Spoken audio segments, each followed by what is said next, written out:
20 21वें दिन कर दिया जाए। इमाम जलालुद्दीन सयूती रहमत उल्लाह अलैह ने अब इस पूरी बहस को समेटा है और बड़े खूबसूरत अंदाज के साथ। पहली बात वो लफ्ज़ कि अक्का अन नफ्स इबादत नबुव्वा, कि नबुव्वत के बाद आका अलैहिस्सलाम ने अपनी तरफ से बकरे ज़िबा किए, लफ्ज़ अक्का आया है। उस अक्का से बाज़ों ने अकीका शरी मुराद लिया और वो बात गलत है, इसलिए कि उस पर मैंने तमाम अहादीस से यह साबित कर दिया कि अकीका शरी अकीका मसनूना मिल्लत इब्राहीम के मुताबिक आपके दादा 7वें दिन कर चुके थे, और अहादीस नबवी ने फरमाया कि अकीका होता ही 7वें दिन या 14वें या 21वें दिन है, और अगर न किया जाए तो बच्चा कर्जदार रहता है। तो और ये चूंकि दौरे जाहिलियत में भी ये सुन्नत मौजूद थी, अदा कर दी गई। अगर किसी को ख्याल आए कि वो दौरे जाहिलियत में किया गया था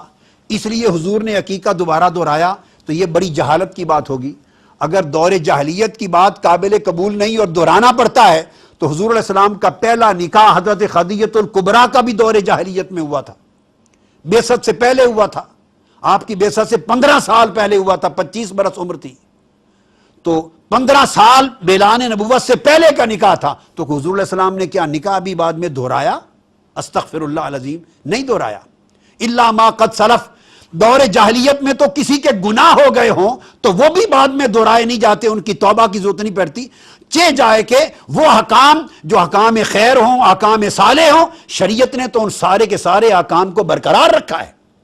लिहाजा अकीका नहीं दोहराया गया। इस पर इमाम जलालुद्दीन सयूती ने फरमाया कि वल अकीकत ला तुआद मर्रतन सानिया, ये अल हावी लिल फतावा इमाम सयूती के मेरे पास है, उसका पहला जिल्द 303 सफ़ा पर फरमाते हैं कि अकीका शरन कभी उसका यादा नहीं किया जाता।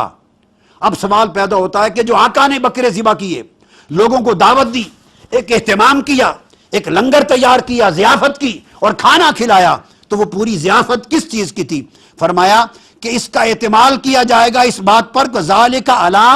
अन्नल्लज़ी फ़अलहु नबी सल्लल्लाहु अलैहि वसल्लम इज़हारन लिश्शुक्र अला इजादिल्लाहि इय्याहु रहमतल लिल आलमीन व तशरीअन लि उम्मतिही कमा कान युसल्ली अला नफ्सिही फयस्तहिब्बु लना ऐज़न इज़हार शुक्र बिमौलिदिही बिन इज्तिमाइ व इतआम अत्ताआम व नहव ज़ालिका मिन वजूहिल कुर्बात व इज़हारिल मुसर्रात। फरमाते हैं कि वो हकीका शरी न था, उसका दोहराना मुमकिन नहीं। वो हुजूर ने अपने विलादत की खुशी की थी, अपना मिलाद मनाया था और अपनी विलादत की खुशी में बकरे ज़िबा करके उम्मत के लिए सुन्नत बना दी थी कि इस नबी को मुझे बारी ताला आपने इंसानियत और कायनात के लिए रहमतुल लिल आलमीन बनाकर भेजा है और इस उम्मत के लिए मुझे दीन हक देकर भेजा है। मैं तेरे इस इनाम और इकराम पर अब मेरी विलादत जो इंसानियत के लिए रहमत बन गई है, तेरा शुक्र अदा करते हुए और इजहार मुसर्रत करते हुए मैं ये ज़ियाफत का एहतमाम करके बकरे ज़िबा कर रहा हूँ। ये इजहार मुसर्रत मिलाद था, मौलिदही। फरमाया इस वजह से इस सुन्नत नबवी के तहत इमाम सयूती फरमाते हैं कि इस तरह का शुक्र करना और खुशी करना बेमौलिदही, हुजूर के मिलाद पर इज्तिमा की शक्ल में, लोगों को खाना खिलाकर ज़ियाफत के एहतमाम की शक्ल में, दीगर आमाल कुर्बत की शक्ल में और इजहार मसर्रात और खुशियों और फरहतों और जश्न की मुख्तलिफ सीरतों को जाहिर करने की शक्ल में, फरमाया ये सारा हमारे लिए सुन्नत और मुस्तहब हो गया। अब इसके बाद एक आखिरी दलील जो आज के लिए बड़ी रेलिवेंट है, सुवैबा नामी अबू लहब की एक बांदी थी, सुवैबा। हजरत आमिना के पास अबू लहब ने भेजा कि मेरे भाई मरहूम अब्दुल्ला के घर आज बच्चा होने वाला है, जा मेरी भावज आमिना की खिदमत कर और मुझे खबर सुना।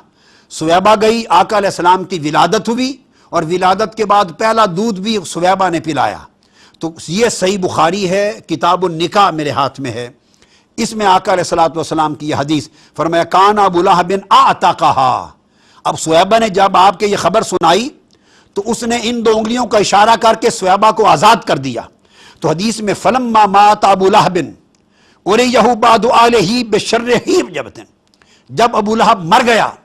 तकरीबन 1 साल के बाद अपने अइज़ा में से किसी को ख्वाब में मिला।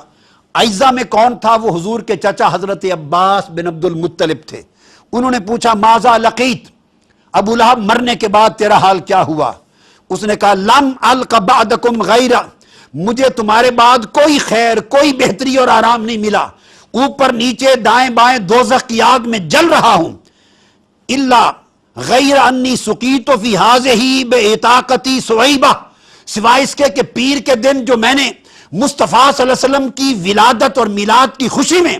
ان انگلیوں کا اشارہ کر کے سویبہ کو آزاد کیا تھا، اس کی آزادی کے صدقے جب ہر ہفتے پیر کا دن آتا ہے تو دوزخ کا عذاب مجھ سے کم کر دیا جاتا ہے، اور میلاد مصطفیٰ کی خوشی کے سبب سے مجھے عذاب میں تخفیف ملتی ہے۔ یہ جو حدیث ہے اس پر امام ابن کثیر نے خوب بات کہی ہے۔ یہ امام ابن کثیر جو بڑے روشن خیال عالم اور مفسر تصور ہوتے ہیں، ان کی کتاب السیرۃ النبویہ، وہ بیان کرتے ہیں فلما مات ابو لہب، صحیح بخاری پر، اُرِیَ بعد علیہ بشر خیبۃ، اور وہ کون تھا جن کو دیکھا گیا؟ فرماتے ہیں کہ وہ ان کا بھائی حضرت عباس بن عبد المطلب ہے۔ ان کو خواب میں دیکھا،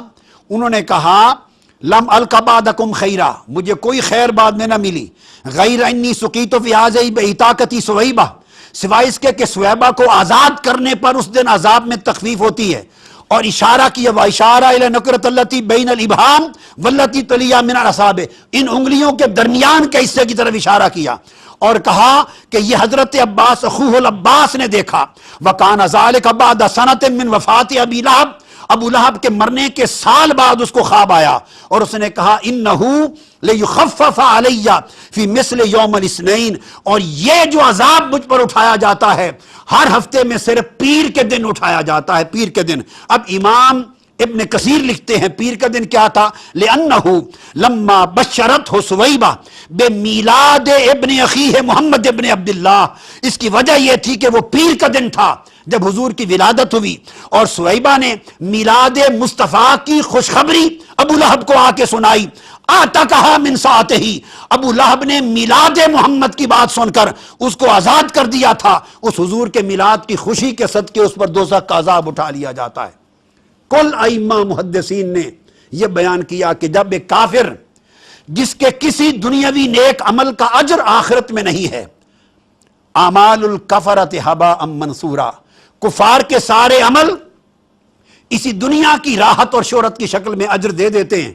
کفار کے عمل کا اجر آخرت کے لیے نہیں ہے، آخرت کی اجر صرف اہل ایمان کے لیے ہیں۔ وہ ابو لہب جس کے لیے تبت یدا ابی لہب و تب اترا، جو دشمن اسلام تھا، جس کی مذمت قرآن میں آئی، ایسا بدبخت کافر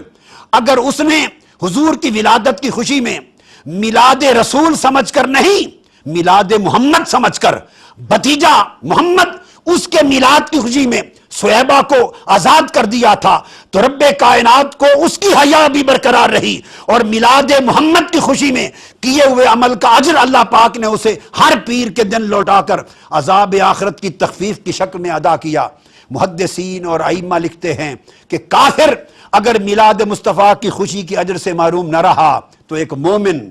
ایک صالح، مصطفیٰ سے محبت کرنے والا، حضور کی غلامی، محبت اور عشق کا دم بھرنے والا، حضور کی اتباع کرنے والا، حضور کے دین کا جھنڈا اٹھانے والا، اگر وہ میلاد مصطفیٰ میلاد النبی سمجھ کر حضور سے محبت اور غلامی کے رشتے میں خوشیاں منائے گا، صدقہ کرے گا، خیرات کرے گا، ضیافت کرے گا، طاعت کرے گا، تو قیامت کے دن اللہ رب العزت کی بارگاہ میں اس کے اجر اور قرب و منزلت کی بات کا عالم کیا ہوگا۔ لہٰذا ان احادیث نبوی کی روشنی میں یہ واضح ہو گیا کہ یہ میلاد منانا نہ صرف سنت ہے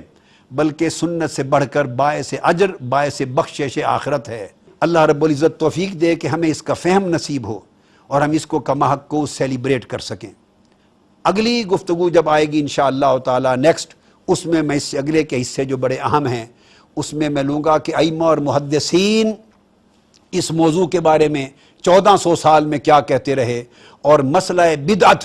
کہ کیا یہ بدعت ہے یا نہیں ہے، اس کے احکام کے بارے میں گفتگو انشاءاللہ اگلی نشستوں میں بیان کریں گے۔ وما علینا